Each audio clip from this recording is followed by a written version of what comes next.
Good morning. Welcome back. Thanks for joining us again on this Tuesday as we spend a little bit of time studying through God's Word together. We are in the book of Matthew. We've been going through it, through the life of Christ, through Matthew's Gospel, and we have been working through the Sermon on the Mount for the last several episodes. And yesterday we talked about kind of the first of a two-part when it deals with the aspect of money. We talked yesterday, why give? Why do churches often talk about the need for giving and things of that nature? Is it just about getting money for themselves? And we talked about the fact that this is God's design, and where your treasure is, there will your heart be also. But then he goes in the next, we're going to go to the next three verses, I think it is, and he's going to walk through another argument in the aspect of finances. This really comes down to where your focus is. This is really less about whether you give to the church or not, or wherever be in that area.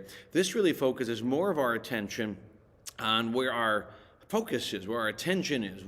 How much value, how much importance is money to you in comparison to your walk with Christ? And so a lot of times, and I know some people that can never make church at all because I got to work this day. And please understand, there are times you can't control that. There are times that's a work schedule, you have to do it. But what if you have that decision? What if the goal is not, there's something outside my control? That's not what this passage is talking about. This passage is, okay, I have enough money, but I'm choosing to work extra on Sunday missing so that I can get more money, bigger vacations. And the premise there is the focus is on money. It's not on things outside your control. It's on money. Let's look at these verses. He just got done talking about where your treasure is, there will your heart be also. And then he says in verse 23, Matthew 6:23, the lamp of the body is the eye. If therefore your eye is good, your whole body will be full of light. But if your eye is bad, your whole body will be full of darkness. If therefore the light that is in you is darkness, how great is that darkness? Now, what is he illustrating here? Talking about the eye. Really what he's coming down to is the focus. He says, the lamp of the body is the eye. And he's talking about the eye. What comes in? What established? Really, right behind us, our brain. What we look at, what we read, what we think about, what we focus on becomes who we are. Proverbs, he says, guard your heart with all diligence, for out of it are the issues of life. What we allow in, what we think about, and what we read and watch will establish our view on the world. And so, great. He's still in the context of money. So he's saying, listen, if your eye is focused on all the things the world can offer, and there's a lot out there that it can offer.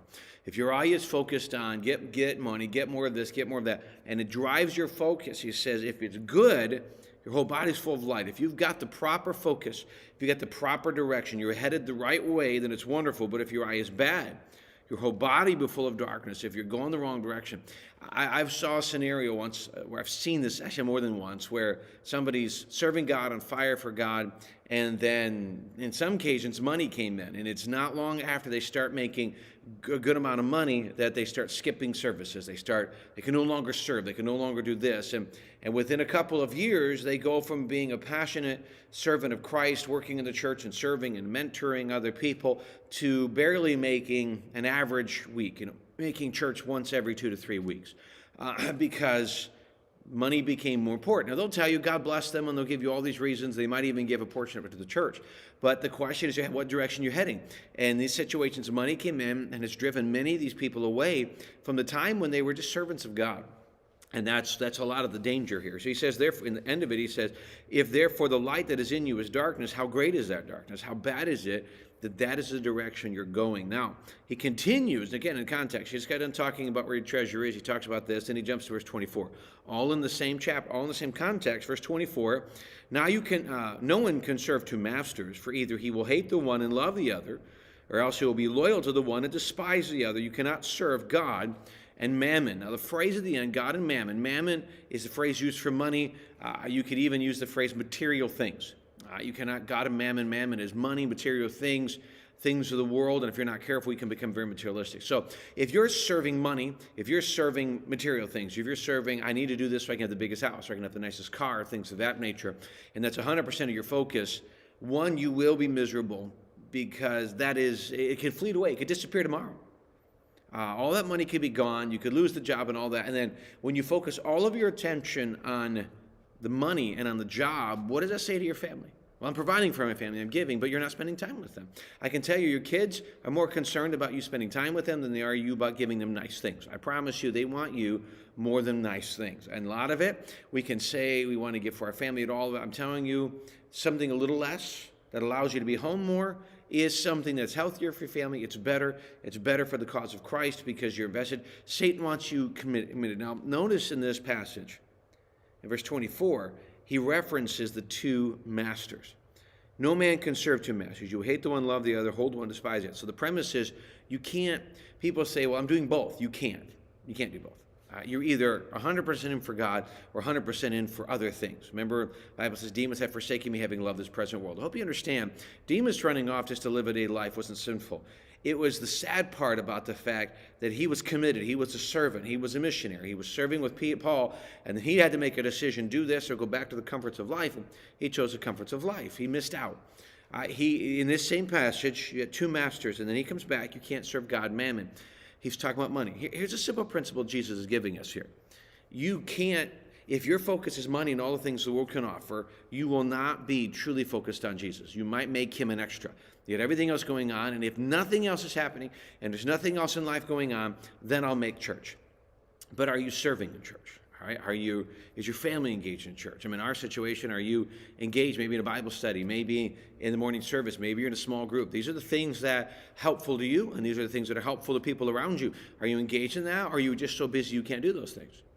Again, some scenarios, some seasons of life, due to sinners outside of your control, the job you're in right now, and they're not giving you a lot of control. I get that, but I'm talking again about people who have authority, have control. They can decide their schedule, and they've chosen to decide their schedule for whatever reason to make that to the point where they are limited in what they can do in the area of engaging in the church, engaging the things of Jesus. And that's exactly where Satan wants you to be. You can't serve both. So here's the premise. If God is going to be the one you're going to serve, you will rotate your life around God. If the material things of life are what you're going to serve, you will rotate God around those things. Catch that? Okay, if God is what you're going to serve, your life will rotate around God, around church, around family, around ministry, about engagement. If the material things of the world are what you're serving, then you will revolve God around those things. And that's the primary question. You can't serve both. So one of them will become the secondary. One of them will become less priority. Let me challenge you today. That's why it says in the verses up, where your treasure is, there your heart be also. It's not just about where you spend your money. It's how much time you're putting into getting it. How much time, if you're so busy putting into the things of the world that you're not in church, you're not serving, you're not engaging, you're missing out on a lot, and you're wasting your time. You're wasting your time because that is the temporary stuff that'll disappear. May I tell you, the kingdom, the long-term premise of what we're doing is to serve God. May that be our ultimate focus. Well, thanks for joining us on this Tuesday. Looking into God's Word. This is a bit of a stronger thought when you think about it. We want to be an encouragement, but sometimes an encouragement is to challenge us to do right, to follow God. And money is not one of those that that are easy conversations. Some people battle that.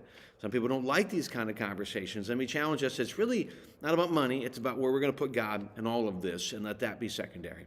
Again, thanks for joining us today. We appreciate your study. We're going to continue through the book of Matthew. Hope you stick with us, and we look forward to seeing you again tomorrow.